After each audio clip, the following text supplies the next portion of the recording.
আসসালামু আলাইকুম। বর্তমান সময়ের সবথেকে বড় আতঙ্কের নাম হচ্ছে রাসেলস ভাইপার। হার্পেটোলজিস্ট পেট্রিক রাসেলের নামে এই সাপের নামকরণ করা হয়, যার দেশীয় নাম হচ্ছে চন্দ্রবোরা। বাংলাদেশে 1995 সালে প্রথম একজন সাঁওতাল নারী এই সাপের কামড়ে মারা যায়। এই সাপের বিষ এত মারাত্মক যে খুব অল্প সময়ের মধ্যে হৃৎপিণ্ড, কিডনি, লিভার এবং স্নায়ুতন্ত্রে আক্রান্ত করে। এই সাপ সর্বস্তরেই থাকতে পারে আর কি, অর্থাৎ সব জায়গাতেই তারা থাকতে পারে। বিশেষ করে এরা যদি পানিতে খুব সাঁতারু আর কি, বড় ধরনের সাঁতারু মাস্টার মনে হয় এগুলা।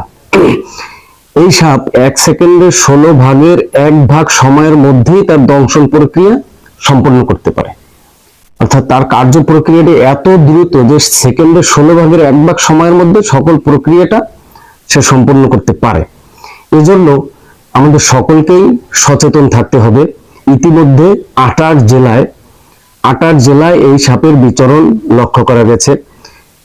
গতকালকে আমাদের বরগুনা জেলার আমতলী উপজেলায় এই রাসেলস ভাইপার সাপের বিচরণ লক্ষ্য করা গেছে আর কি। জনসাধারণ মানুষের সম্মুখে এই সাপ দেখা গেছে এবং ধরাও পড়েছে সাপটি।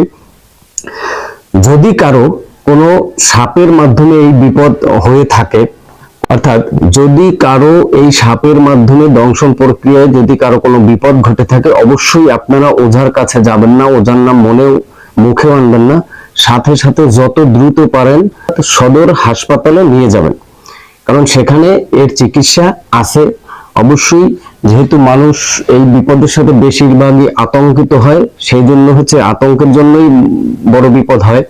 তো আপনারা আতঙ্কিত না হয়ে যত দ্রুত সম্ভব সদর হাসপাতালে নিয়ে যাবেন, সেখানে ট্রিটমেন্টের ব্যবস্থা আছে যথাসম্ভব।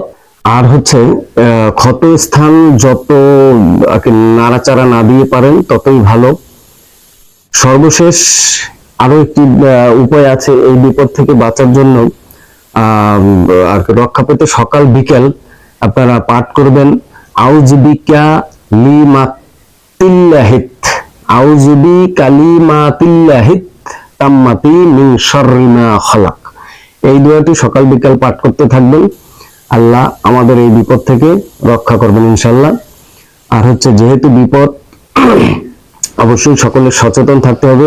এই ভোলায় একটি ঘটনা রিসেন্ট ঘটলো, 2 দিন আগে যে ভোলার ঘটনাটা ছিল, সেটা যে খাটের নিচে 3টি বিড়াল, মৃত বিড়াল দেখে খোঁজ করতে গিয়ে এই রাসেলস ভাইপার সাপের দেখা মিলেছে। তো সেই ক্ষেত্রে এরকম, যেহেতু এখন পানি চারপাশে পানি, তারা এই চরাঞ্চল অর্থাৎ ধান ক্ষেত এইসব ক্ষেতেই তাদের বিচরণ বেশি। তো সেই ক্ষেত্রে যেহেতু পানির জন্য তারা আর কি নিরাপদ পরিবেশে অর্থাৎ শুকনো জায়গায় তারা করতে আর কি থাকতে পছন্দ করে, তাই তারা আর কি পানি থেকে উপরে ওঠে। সেইটা খেয়াল রাখতে হবে। সবার পাকের ঘর, খাটের নিচ, আরো বিভিন্ন জায়গায় সবসময় দেখার উপরে থাকতে হবে।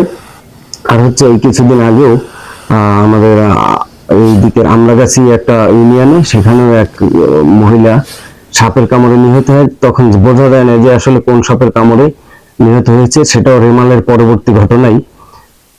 তাই সকলকে সচেতন থাকতে হবে। যেহেতু বিপদ আসছে, সকলে মিলেই দেখতে হবে, সচেতন থাকতে হবে। সকলকে ধন্যবাদ।